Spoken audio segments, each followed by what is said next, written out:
सच्ची कहते हैं, निर्मल हृदय से अगर आप देखोगे तो इस माया रचित बनावटी संसार में सुख कहाँ है। किसी को भी मिला होता आज तक तो इतिहास में, शास्त्र में कोई लिख देता मैं परम सुखी हो गया, कहीं सुख नहीं। आप अपने जीवन को साक्षी करके देखिए, आप अपने हृदय के न्यायाधीश बनिए और बोलिए आज तक आपको किस भोग में सुख मिला।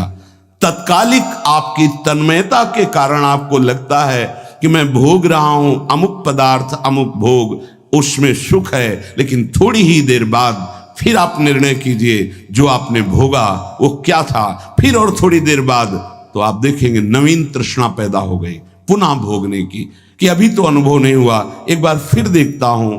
इसका मतलब वहां सुख नहीं है। इसलिए पूज्यपाद श्री उड़िया बाबा जी महाराज कहते हैं, अय उपासक, मन में यदि कोई वासना रखोगे तो तुम्हारा पुनर्जन्म निश्चित है।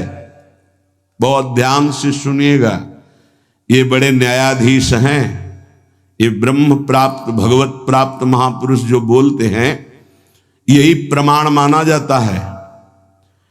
अगर आप महान पाप किए हैं और कोई महात्मा कह दे जाओ कुछ नहीं सब ठीक है, एक भी पाप का दंड आपको नहीं मिलेगा। सच्ची मानना, ये न्यायाधीश हैं, ये बड़े बड़े महापुरुष, इसीलिए इनसे जो लाभ मिलता है वो भगवान से भी बढ़कर लाभ कहा जाता है। क्योंकि भगवान में तो जब पूर्ण शरणागति होती तब हम तो हम सर्व पापेभ्यो मोक्षयिष्यामि मा शुचा, और पूर्ण शरणागति यही महापुरुष जन कराते हैं। एक एक शब्द पर कभी संशय मत करना, ये जीवन का वो सूत्र है जिनके आधार पर बाल्यावस्था से चला गया है। अय उपासक, अय साधक, मन में यदि कोई वासना रखोगे तो पुनर्जन्म तुम्हारा निश्चित हो गया है। होश में हो जाओ। वासना, ये भोग लूं, ये देख लूं, ये चाहत है, इसके सिवा हम नहीं कुछ पसंद करते, इसके बिना हम नहीं जी सकते, ये सब वासना। हिरण में ममता हो गई तो भगवान के पुत्र हैं, भगवान ऋषभ देव जी के पुत्र हैं भरत जी महाराज, अगला जन्म हिरण का हुआ। स्त्री में आसक्ति हो गई पुरंजनी में तो पुरंजन का अगला जन्म स्त्री का हुआ। अगर कोई भी वासना है आपका जन्म होगा, प्रमाण सहित कहते हैं बाबा। प्रार्थना करते हैं कोई वासना रहने न पावे, नहीं तो अगला जन्म हो जाएगा, बड़ा निकृष्ट भी हो सकता है। हम एक बहुत बड़े महात्मा की बात बता रहे हैं, बाबा कह रहे हैं जब हम राम घाट में रहते थे गंगा की, तो एक बड़े अच्छे महात्मा वहां थे। उन्होंने एक अपनी कुटिया बना रखी थी। एक दिन उनके कोई बड़े धनी मानी भगत आए और सोने की कई मुहरें चरणों में रखी, भेंट में रखी। उन्होंने सोच करके ले लिया कि संत भंडारा करेंगे,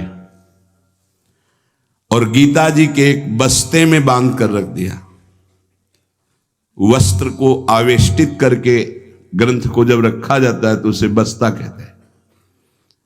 एक रस्सी होती और उसको जब ऐसे करके कई बार लपेटा, उसी में वो स्वर्ण की मुद्राएं रख दी, मोहरें।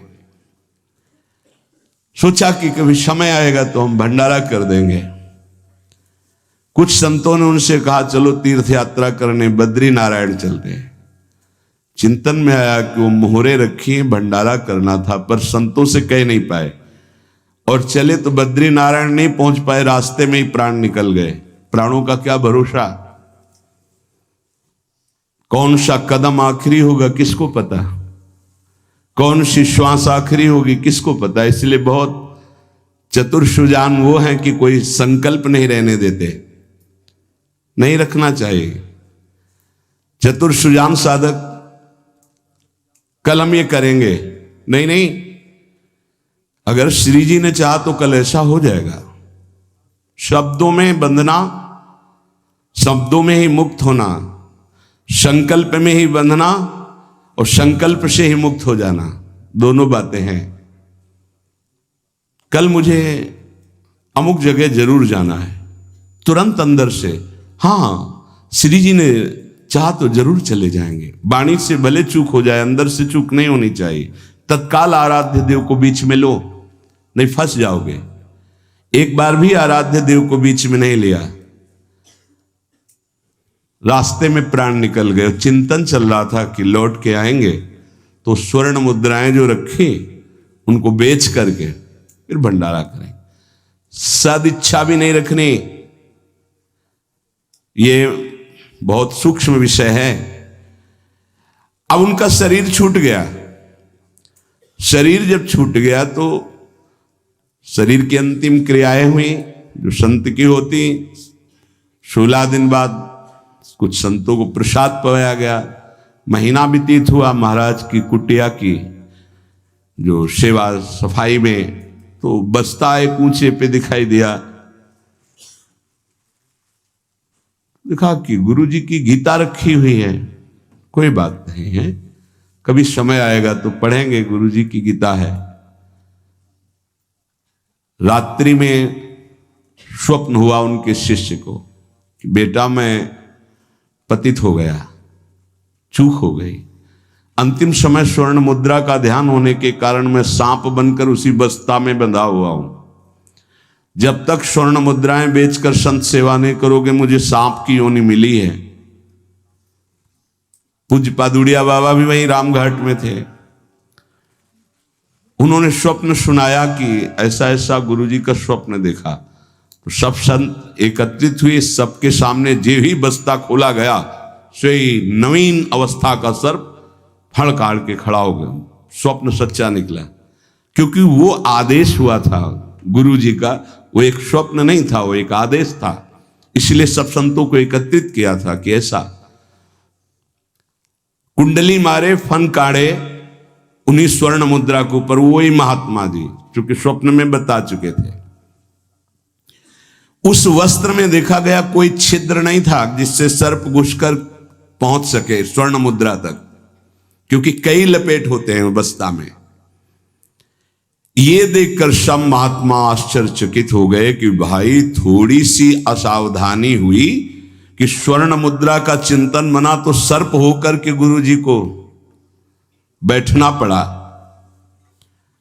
उस सर्प को बड़े सम्मान, किसी को कुछ नहीं काटा, कुछ नहीं छेड़ा, उसको बहुत सम्मान से आदर पूर्वक जंगल में जाके दुखी होकर शिष्यों ने छोड़ा और उन मोहरों को बेचा गया।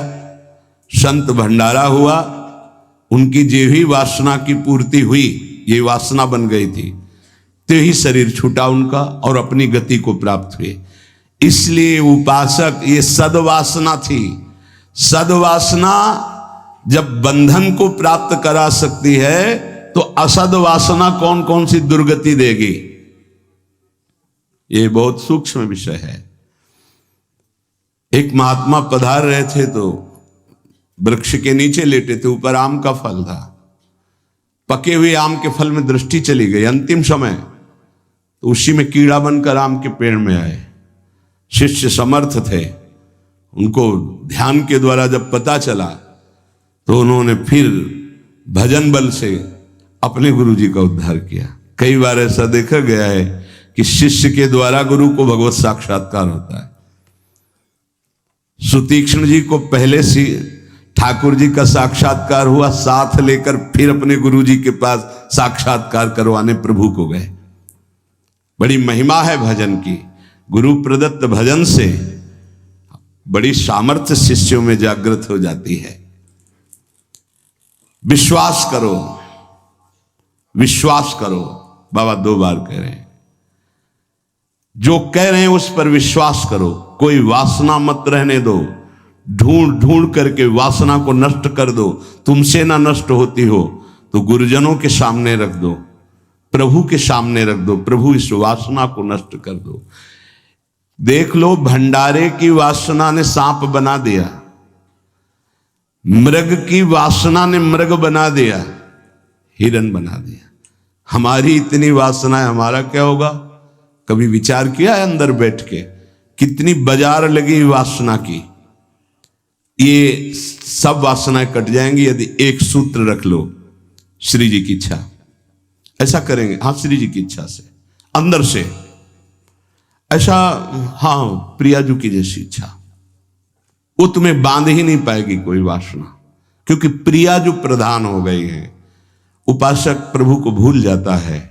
जब कोई वासना होती तो अपना ऐसा अंधकार पैदा करती है कि प्रभु को भूल जाता। जैसे भरत जी भूल गए, जिन प्रभु के स्मरण में बाधा ना पड़ जाए, राज रानी राजपुत्र और राज्य का त्याग कर दिया। वही हिरन की बाधा को कैसे स्वीकार कर लिया कि प्रभु का विस्मरण हो रहा, प्रभु की सेवा छूट रही हो, हिरन के दुलार में घूम रहे हैं, हिरन बनना पड़ा। बहुत सावधान।